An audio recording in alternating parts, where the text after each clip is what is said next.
Храмот цар Константин и царица Елена, кој се градеше долги 13 години. Денеска конечно беше осветен.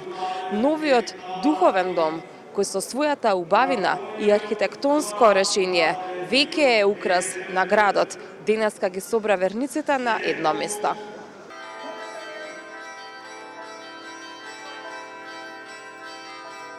Црковните звона утринава го означија почетокот на осветувањето на храмот Свети цар Константин и царица Елена.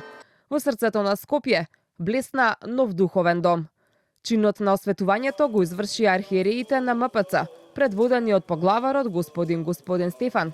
Со светена вода беа оросени ѕидовите, иконостасот и олтарот, како символ дека просторот е осветен и подготвен да го прими народот на молитва и богослужба.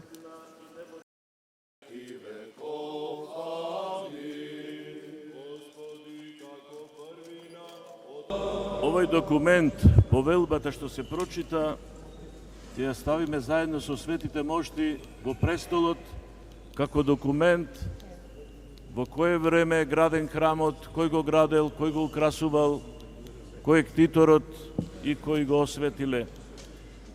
Нека ни е честито и вечно.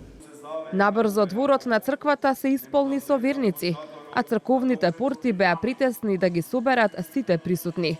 Тие кои не можеа да влезат внатре, чинот на осветувањето го следеа преку голем видеобим. Наоѓајќи се денес во овој нов храм, храм со ретка убавина, можеме да извикаме дека со изградбата на овој храм се надминавме себе си. И навистина ово ново светилиште, овој нов скопски, се македонски, се православен храм Убавец е радост за сите сетила и со него еве добиваме уште едно место во кое земјата се сретнува со небото и во кое временото постанува вечност. Меѓу гостите беа повеќе политичари, меѓу кои и премиерот Мицкоски со дел од министрите, но и председателот на СДСМ Венко Филипче.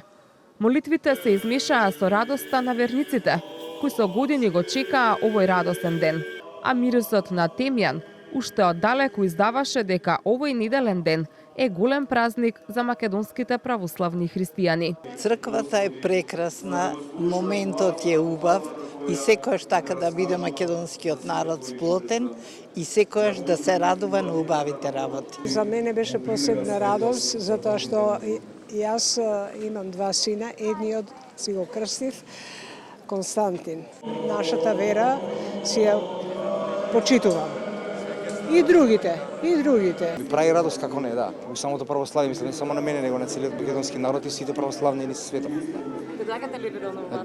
Па ќе доаѓам, да. Пошто не ми е многу далеко. Колку голем ден за сите. Многу голем ден и баш ни е драго што се отвори црквата после толку години. Ќе си доаѓате ли редовно во Вата? Да. Имам и име во фамилијата, а и мажот ми се викаше Коча Костадин. Ова е најрадосен ден за мене, значи присуствував кога се удираат темелите и многу сум среќна што присуствувам, што сум жива и здрава да дочекам и на осветувањето на црквата. Внатрешноста на храмот плени со својата убавина. Секој детаљ е изработен со посебна грижа, од иконостасот, кој е вистинско уметничко дело, до фреските што ја оживуваат христијанската вера. Црквата е изработена во традиционален стил, а внатрешноста ја красат икони и фрески изработени од врвни уметници. Ктитор на храмот е семејството Костовски, кои од МПЦ добија орден од прв ред Свети Климент Охридски. Фрескописот го изработила украинска тајфа, предводена од професорката на Универзитетот Гоце Делчев од Штип, украинката Лариса Бондаренко. Мозаиците се дело на македонскиот мозаичар и зограф Дејан Кратевски, додека пак самиот објект е дело на архитектите Искра и Владимир Лековски. Камбанаријата пак е посебна приказна. Самите звона се лиени во Инсбрук, Австрија. Со својата големина тие представуваат најголем сет на звона на Балканот. Најголемото звоно тежи неверојатни 8,5 тони, со што представува и најголемо црковно звоно на Балканот.